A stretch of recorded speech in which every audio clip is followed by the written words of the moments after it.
con ropas blancas, de todas las naciones, pueblos, tribus y lenguas, que no la puede contar nadie de tan numerosa que es. ¿Quiénes son? ¿Y de dónde vienen? Y Juan dice que la respuesta que dio es, no lo sé, no lo sé. Qué curioso que en ese momento Juan no sabía la respuesta y tú y yo sí la sabemos, porque tenemos todo el manual, toda la Biblia escrita, ¿no? Y dice, estos son los que han salido de la gran tribulación y no han manchado sus vidas, sino que se han lavado con la sangre del Cordero, etcétera, etcétera, ¿no? En un lenguaje muy, muy bíblico. Es decir, aún no había sucedido tal acontecimiento y ya lo da por hecho. No, estos son los que ya han salido de la gran tribulación. Entonces, es muy importante conocer cómo Dios ha actuado a lo largo de la historia para ver el desarrollo del plan profético de Dios, que se ha ido revelando poco a poco, hasta nuestros días. Entonces yo entiendo lo siguiente, habían una serie de profecías, más de 150, que tenían que cumplirse, que estaban relacionadas con su primera venida, con lo que la Biblia llama en griego la epifanía, la primera manifestación visible del Mesías. Claro, para que él pudiera venir tuvo que haber un pueblo, una tribu, en fin, una serie de acontecimientos que desembocaron en su nacimiento, tal y como decía el profeta Miqueas, en Belén de Judea. Vale. Nace, desarrolla su ministerio, muere en la cruz, resucita al tercer día, asciende a los cielos, pero es que no se ha acabado todo. Eso es parte de la trama.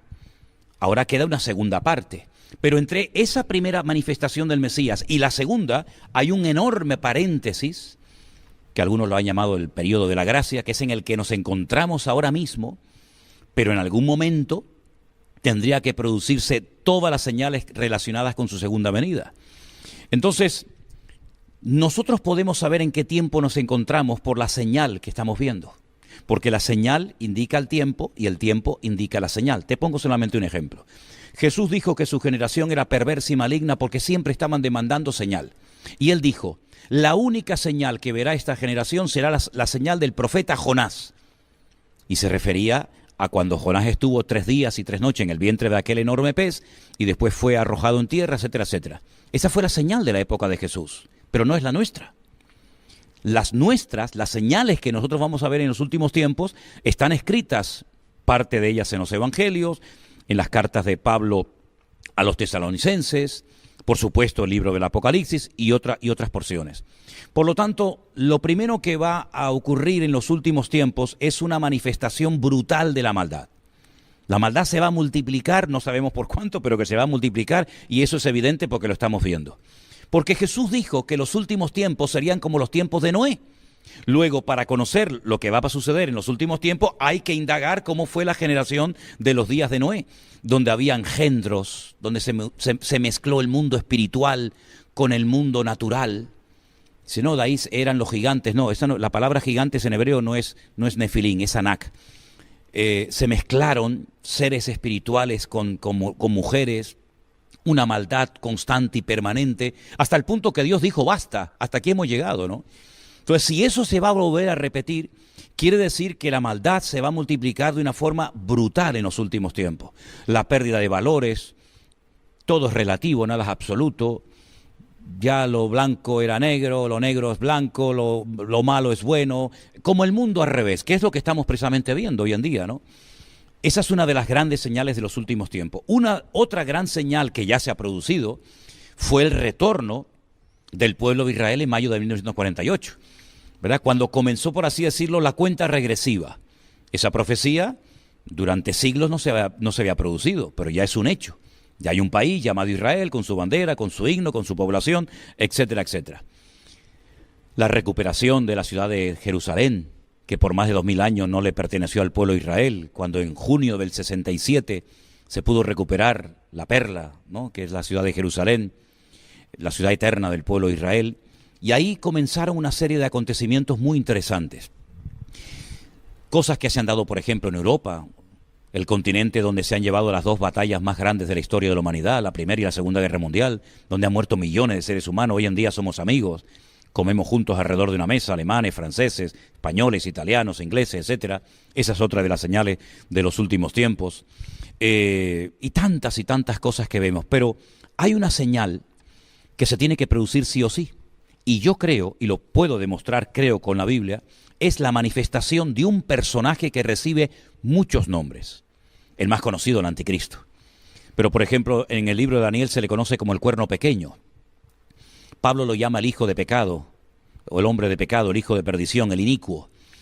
Va a ser un líder político con una capacidad brutal, con una unción diabólica fuera de lo común, hasta el punto que es la primera vez en la historia que Satanás unge a una persona y le permite ofrecer lo que él nunca ha ofrecido a nadie, paz y seguridad.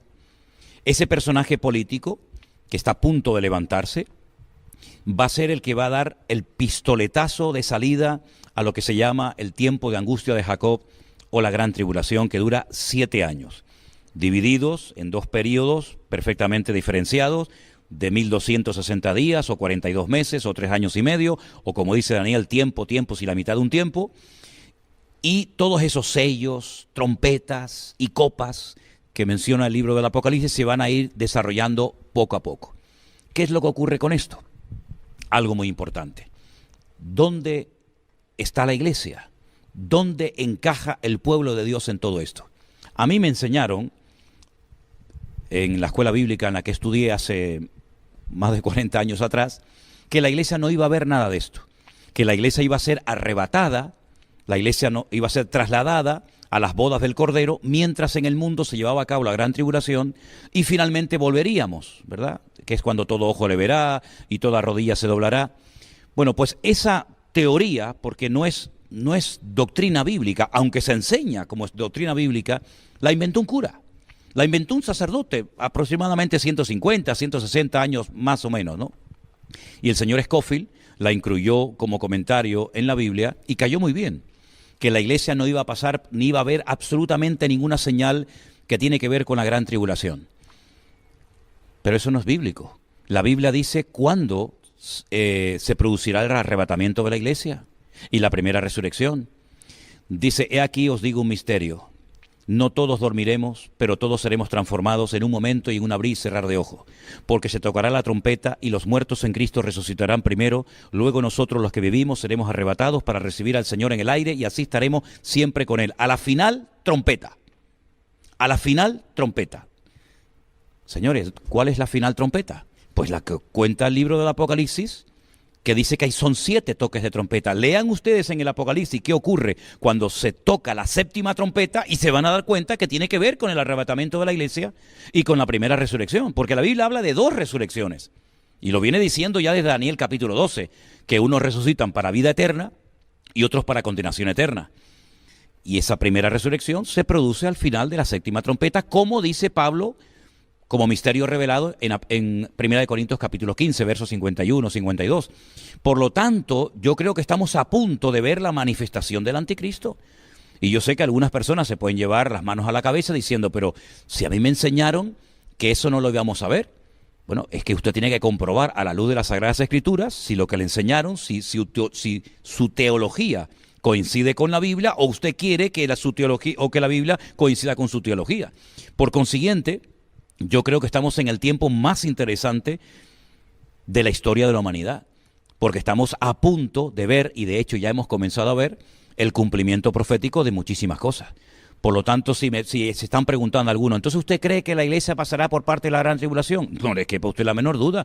Todo el que quiera vivir piadosamente sufrirá persecución. Lea usted los libros de teología de hace siglos atrás y ningún cristiano oraba o soñaba con no pasar por tribulación. Al contrario, era un honor ser perseguido. La iglesia cristiana, el cristianismo, está bañado en sangre. ¿Cuántos hermanos nuestros murieron? Y eran a lo mejor más santos o más espirituales y más consagrados que nosotros. Por consiguiente, no nos tiene que sorprender que nos persigan. Lo que nos tiene que sorprender es que no nos persigan. Lo que nos tiene que sorprender es que no se metan con nosotros. Porque Pablo llegó a decir que el cristianismo, los cristianos eran la escoria del mundo en aquel tiempo, ¿no? Por lo tanto, yo creo que la iglesia, muchos no se han enterado y están dormidos, no jugando a no sé qué, pero la iglesia va a pasar un tiempo difícil y de prueba. Y además le viene bien, ¿sabes, Eliezer? Le viene bien porque donde más ha crecido la obra y cuando más fuerte y más unidos hemos estado ha sido cuando nos han pinchado y cuando nos han perseguido. Cuando pasan de nosotros y ni siquiera se dan cuenta de que estamos, que es una desgracia tremenda que no esté la luz encendida, pues es cuando más se ha relajado la iglesia y cuando peor nos ha ido. Por lo tanto, lo bueno de todo esto es lo malo que se va a poner todo, ¿no te parece? Se va a poner malo y cada vez peor, porque cuando lees Apocalipsis, lo estábamos hablando antes, fuera de cámara, que es como una mujer que se pone de parto, Exacto. que los dolores van en aumento Claro. hasta que nace, ¿no? Y es horrible cuando vas al libro de Apocalipsis y vas viendo todos los acontecimientos, que ninguno es bueno en los últimos tiempos. Ninguno. Y además una cosa, Eliezer, si el libro del Apocalipsis no es para nosotros porque no nos va a afectar nada, ¿para qué Dios lo inspiró a Juan para que lo escribiera? Si eso no tiene nada que ver conmigo. En todo caso, que se lo mande a un político de turno, ¿no? Pero no, se lo mandó a la iglesia. Mándalo a las 7 iglesias de Asia Menor para que sepan lo que va a pasar. Incluso alguna de ellas le dice que va a ser perseguida también, ¿no? No, la iglesia siempre ha estado esperando la venida del Señor, desde sus inicios, siempre ha estado, ¿no? Siempre. Bueno, nosotros sí, más que nunca, ¿no? Siempre. Hay algunos que están esperando a hacerse ricos, más que a la venida del Señor, pero bueno. Cuando, por ejemplo, has mencionado palabras clave cuando hablamos de los últimos tiempos, como por ejemplo, anticristo, Sí. Tribulación, Sí. son las palabras clave que siempre. Las que más la bestia. suenan. Sí. El falso profeta. Cuando hablamos de falso profeta y anticristo, ¿quién es el falso profeta? Son dos personajes diferentes. Claro, ¿quién es el falso profeta Exacto. y quién es el anticristo? Mira, eso lo explica perfectamente Apocalipsis capítulo 12 y 13, ¿vale? Esos dos capítulos para mí son claves en ese libro. Para mí esos dos capítulos, si se logran entender, bueno, puedes avanzar y disfrutar mucho en la lectura y en el estudio de esos libros. El falso profeta es un líder, digamos, religioso.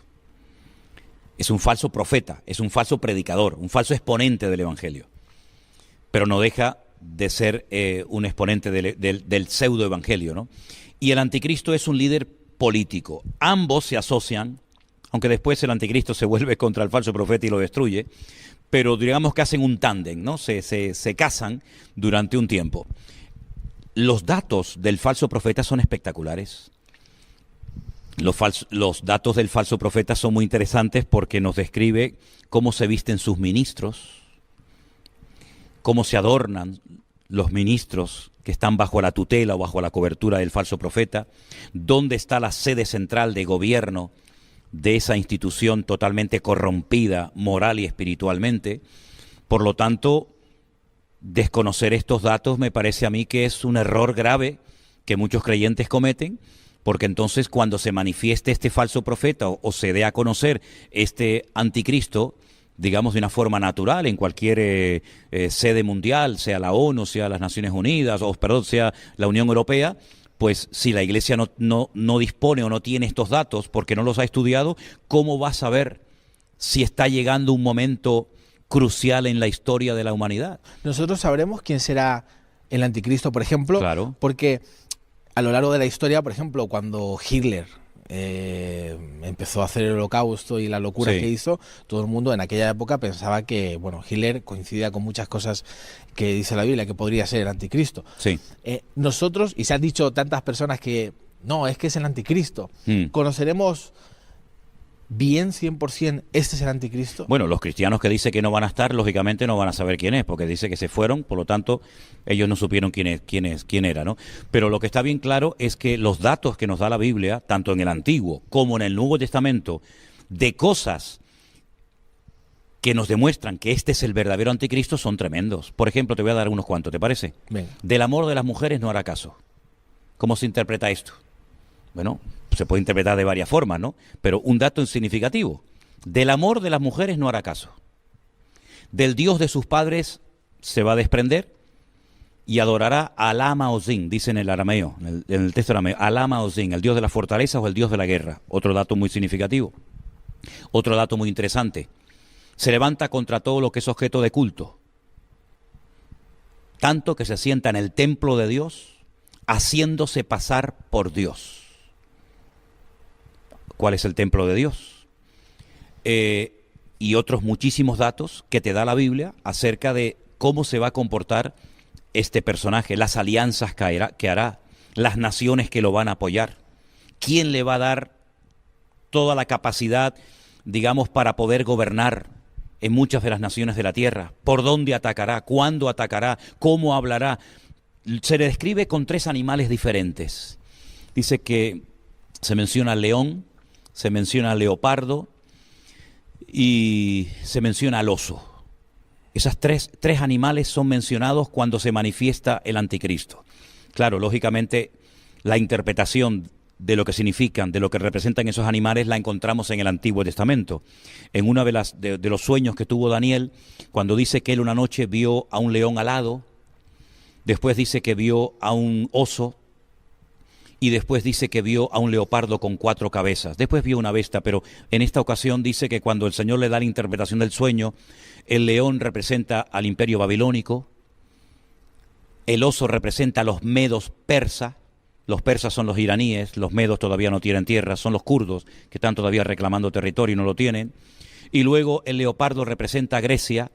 ¿Pero por qué lo representa con 4 cabezas? Porque en el tema profético, en el tema escatológico, los cuernos son naciones y las cabezas son imperios. Cuando Alejandro Magno murió, su imperio fue dividido en 4 y se repartió en 4 de sus generales: Ptolomeo, Seleuco, Casandro y Silimaco. Esos 4 generales tomaron posesión de su reinado y por eso sale como con 4 cabezas. Luego el anticristo aglutina en su persona características de los babilónicos, formas de hablar de los persas y formas de actuar de los griegos.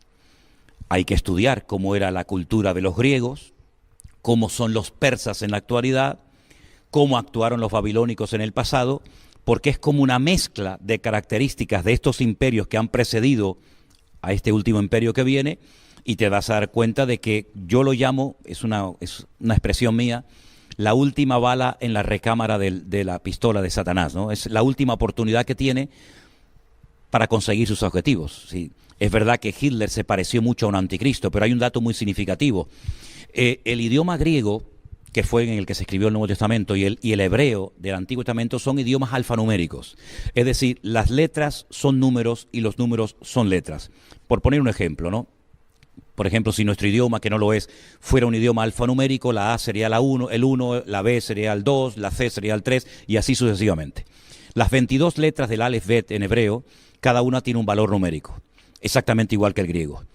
Juan dice, aquí hay sabiduría, el que lee entienda, que el nombre de la bestia o el número del nombre de la bestia es 666.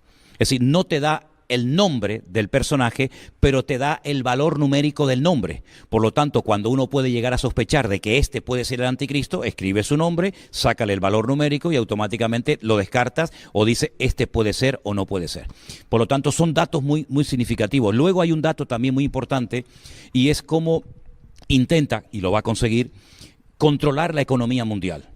El dinero va a desaparecer, las tarjetas de crédito van a desaparecer y se va a implantar en la cabeza y en la mano de las personas un microchip que ya existe, no es tecnología de ciencia ficción, sino que es algo muy fácil, muy práctico, muy bueno, pero que la palabra de Dios nos advierte de los peligros que puede conllevar. Y dice que todos serán marcados con el nombre o con el número de la bestia para estar localizados por una pequeña señal de GPS, por una pequeña batería de litio, que es lo que alimenta a este chip. Nadie puede comprar, nadie puede vender, nadie puede hacer ningún tipo de transacción. Imagínate llegar al banco a cobrar tu dinero y no lo puedes cobrar. Quieres comprar comida, no puedes comprar. Quieres poner gasolina, no puedes comprarla. Entonces es un sistema magnífico. Allí llevas todos tus datos bancarios, todos tus datos de pasaporte, de DNI, médicos, etcétera. Y es una forma como él va a marcar a los seres humanos, igual que si fueran animales, ¿no? Hay muchos animales, yo he tenido muchos perros y le teníamos que poner en la orejita el microchip, ¿no? Pues exactamente igual va a ocurrir. Así que son muchos los detalles. Es como los detalles que se daban acerca de la primera venida de Cristo. 150 profecías, es decir, que si logra cumplir este personaje 149, pero no cumple con las 150, se descarta automáticamente. No puede ser de la tribu de Leví, no puede ser de la tribu de Zabulón, tiene que ser de la tribu de Judá, etcétera, etcétera. Tiene que nacer en Belén de Judea para saber quién era el verdadero Mesías. Este es el falso Mesías, el antimesías, y también hay muchísimos datos para saber quién es. Es interesante lo que dices, porque justamente hace poco leí una noticia hablando de la inteligencia artificial que esto sería otra pregunta que podríamos hablar, de cómo la inteligencia artificial en los últimos tiempos, o qué papel va a jugar la inteligencia artificial en los últimos tiempos. De hecho, hablando de los datos que decías, de todos los datos que tienen sobre nosotros, Elon Musk no gana tanto dinero de los Tesla, él ha ganado dinero a base de la información que ha recaudado sobre PayPal, todas las plataformas que ha hecho, y ha vendido a otras compañías. O sea, eso ha sido. Pero otro día Elon Musk, hablando de los peligros de la inteligencia artificial en el futuro, vi algo que me causó una curiosidad tremenda, porque decía que, hablando con Larry Page, que es uno de los fundadores de Microsoft, o uno de los que estaban allí, decía que Larry Page estaba creando un dios nuevo a base de inteligencia artificial. Y era espeluznante cómo empezaban a crearlo, a decir qué podría pasar. ¿Cómo ves tú, con todas estas noticias que tenemos, la inteligencia artificial en los últimos tiempos? ¿Qué te sugiere? Bueno, una de las señales de los últimos tiempos es que, y Pablo describe incluso hasta el carácter de los hombres de los últimos tiempos, es que habría inventores de males. La capacidad de la maldad del hombre es ilimitada, ¿no? Dios creó al hombre a su imagen y semejanza, y ahora lo que el hombre quiere es crear a un Dios a su imagen y semejanza, ¿no? Es, otra vez, todo invertido, ¿no? Por lo tanto, el Internet, las redes sociales, la inteligencia artificial, claro que va a jugar un papel fundamental en los últimos tiempos. De hecho, cuando en el libro de Apocalipsis dice que el anticristo pone una imagen suya en el templo que habla, bueno, la Biblia nos enseña que las imágenes tienen ojos y no ven, tienen boca y no hablan, tienen oídos y no oyen, y pies y no caminan. Pero sin embargo dice que él pone una imagen suya en el templo y habla. Y la gente, cuando lo ve, lo adora. Hombre, lo que está bien claro es que no va a poner una estatua como la puso Nabucodonosor en Babilonia, ¿no? Sino que él va a poner probablemente un holograma. Mira, ahora el año que viene se va a dar por primera vez en la historia un matrimonio que nunca se ha dado. Y es una señora que se va a casar con un holograma de esto, ¿no? Un avatar. Sí, una cosa de estas re extraña, que haces así, no está, pero está, ¿no? Entonces, el anticristo va a echar mano de toda la tecnología. De hecho, la tecnología no es buena ni mala, es según el uso que le des. El Internet es maravilloso. Mira, gracias a Internet nos están viendo miles de personas, o millones. Pero, hombre, esto lo puedes utilizar para lo bueno o lo puedes utilizar para lo malo. La dinamita no se inventó para matar a la gente, la dinamita se inventó para otras cuestiones, ¿no? Por lo tanto, el enemigo, como dice la Biblia, que los que son del pecado y de la maldad siempre piensan en cosas malas, y los que somos del Espíritu pensamos en las cosas del Espíritu, el diablo siempre está maquinando. Y todo lo que él pueda utilizar para alcanzar sus objetivos, lo va a hacer. Yo siempre he dicho que nosotros vemos la televisión, pero la televisión nos ve a nosotros. Yo siempre he dicho que nosotros cogemos un teléfono, un celular, como llaman algunos, y podemos hablar y tal, sí, pero es que el celular también te está escuchando a ti constante y permanentemente, sabe dónde estás 24 horas al día. Y tú hablas un día de vacaciones en Hawái y al luego momento te salen informe de vacaciones en Hawái. Me ha pasado muchas veces, muchísimas veces. Además lo he hecho a propósito y funciona, sí. Totalmente. Hablemos más de Cristo. Sí. Hablemos más del Señor, prediquemos la palabra a tiempo y fuera de tiempo, a ver qué es lo que pasa. A ver si no sale más. Claro. Por ejemplo, cuando hablamos también de el rapto, es otra palabra fundamental cuando hablamos de los últimos tiempos. Sí. ¿Qué sabemos en la Biblia con respecto al rapto o al arrebatamiento? Bueno, hay versículos muy interesantes. Por ejemplo, cuando lo que te citaba antes de 1 Corintios 15, dice, no todos dormiremos, pero todos seremos transformados. Metamorfosis es la palabra que aparece, en un momento y en un abrir y cerrar de ojos. Bueno, yo pienso que ahí hay una referencia clara a este tema, ¿no? Algunos lo relacionan únicamente con la segunda venida. Pero Jesús dijo, por ejemplo, que estarán dos en una cama. Uno será tomado y el otro será dejado. Dos mujeres estarán moliendo en un molino. El molino casero, no el industrial, el grande. La una será tomada, la otra será dejada. Yo creo que hay muchas referencias en la palabra de Dios de una desaparición masiva de miles, de millones de seres humanos. Y a mí lo que me llama mucho la atención, que incluso hoy en día hay predicadores que dicen que el milenio no existe, que es una forma metafórica de hablar de un periodo corto de reinado de Cristo, que el arrebatamiento no existe, que la segunda venida de Cristo no es así como se ha dicho siempre, sino que es diferente. Sí, a mí me llama mucho la atención que son los mismos creyentes los que ponen en tela de juicio lo que enseña la palabra de Dios, por lo cual millones de hermanos nuestros han dado su vida y han muerto crucificados y quemados en las hogueras por defender esas doctrinas, y ahora resulta que nosotros, los más listos de la historia, cuestionamos lo que otros hermanos nuestros fueron capaces de dar la vida por defenderlo hasta la muerte, ¿no? El arrebatamiento yo creo que es tan real como la silla en la que estamos sentados, Eliezer. Lo que pasa es que es algo tan misterioso. Yo recuerdo en mi época, cuando yo me convertí, era joven, que nos ponían películas en las iglesias sobre el arrebatamiento, ¿no? Y soñábamos, ¿no? Y nos asustábamos cuando mirábamos a un lado y no estaba el hermano y decíamos, nos habremos quedado, ¿no? Parece como que eso se ha ido perdiendo, nos hemos entretenido en otras cosas, y es que el enemigo es un experto en entretener a la iglesia, porque ya a los inconversos ya los tiene en la saca, ya los tiene en el bolsillo, ya son de él. Pero entretiene a los jóvenes, entretiene a los creyentes con otras historias, con otras metas, con otros objetivos, y nos olvidamos de que esta es una de las cosas más maravillosas del mundo, ser arrebatados en vida. Yo siempre prediqué durante toda mi vida que yo no iba a morir. Era mi anhelo, ¿no? No sé, no lo puedo decir a ciencia cierta, pero yo no voy a morir, yo voy a ser arrebatado con el Señor. Pero decir esto hoy en día en ciertos ambientes, decir, este tío está loco, ¿cómo que no va a morir? Eso del rapto no existe. Yo digo, ¿pero qué es lo que ha pasado? ¿Qué es lo que ha pasado un tiempo a esta parte? Bueno, Dios lo sabe, ¿no? Sí, totalmente. Cuando hablamos, se me ha traspapelado una cosa que tenía para decirte, cuando dice todo ojo le verá, sí, cuando Él venga. Eso es en su segunda venida. En su segunda venida. Eso es en su segunda venida. Ahí, por ejemplo, muchas personas cuando empezamos a tener teléfono móvil y demás, decimos, ahora cobra sentido porque todo el mundo con la pantalla en un directo, por ejemplo, en cualquier plataforma digital, tú puedes ver qué está pasando. ¿Y el que no tiene teléfono? ¿No lo veo o qué? Claro, por eso te digo, este acontecimiento para ti, ¿cómo se va a dar? Mira, ¿sabes lo que pasa? Que nosotros no podemos interpretar la Biblia con los parámetros del siglo XXI.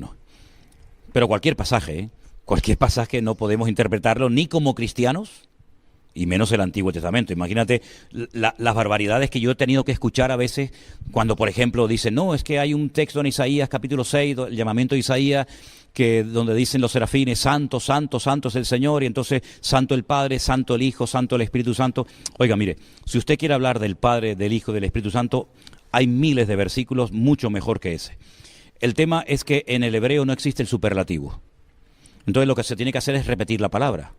Por ejemplo, en nuestra Biblia tenemos un versículo que dice, tú guardarás en completa paz aquel cuyo pensamiento en ti persevera, por cuanto en ti ha confiado. Oiga, ¿la paz es completa o no es completa? Si es de Cristo, es completa. ¿Por qué dicen paz completa? Es que en el hebreo no dice así. En hebreo dice shalom, shalom, paz, paz. Porque no existe superlativo, entonces hay que repetir la palabra, ¿verdad? Por lo tanto, cuando queremos interpretar un pasaje de la Biblia, sea cual sea, hay que ponernos en el lugar del que lo escribió, en el momento histórico, ver si eso es un hebraísmo, si es una profecía, si es una metáfora. Por lo tanto, cuando vamos a la palabra de Dios y decimos que todo ojo le verá, ¿por qué necesariamente tenemos que decir, no, será por la televisión, será porque hay satélites, será por...? Bueno, eso es lo que nosotros interpretamos. Pero, por ejemplo, ¿cómo interpretamos lo mismo que va a ocurrir ese día? Que cuando Él venga no será de día ni de noche. ¿Cómo que no va a ser? No, ni de día ni de noche. Es un día que solamente conoce el Señor. No nos cabe en la cabeza.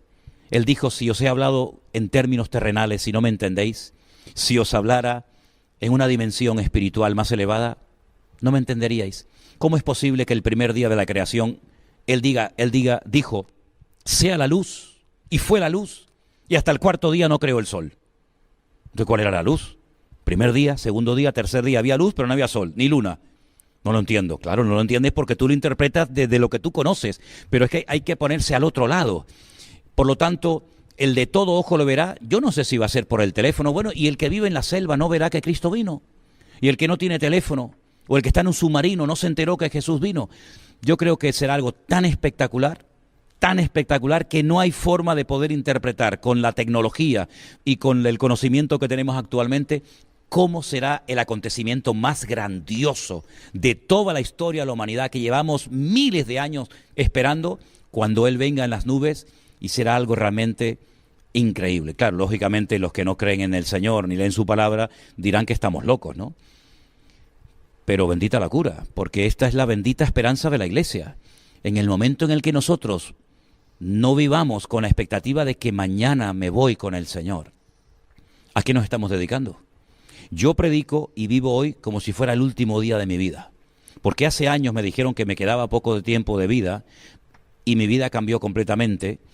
Y entonces me doy cuenta de que ya no podemos hacer planes a tan largo plazo.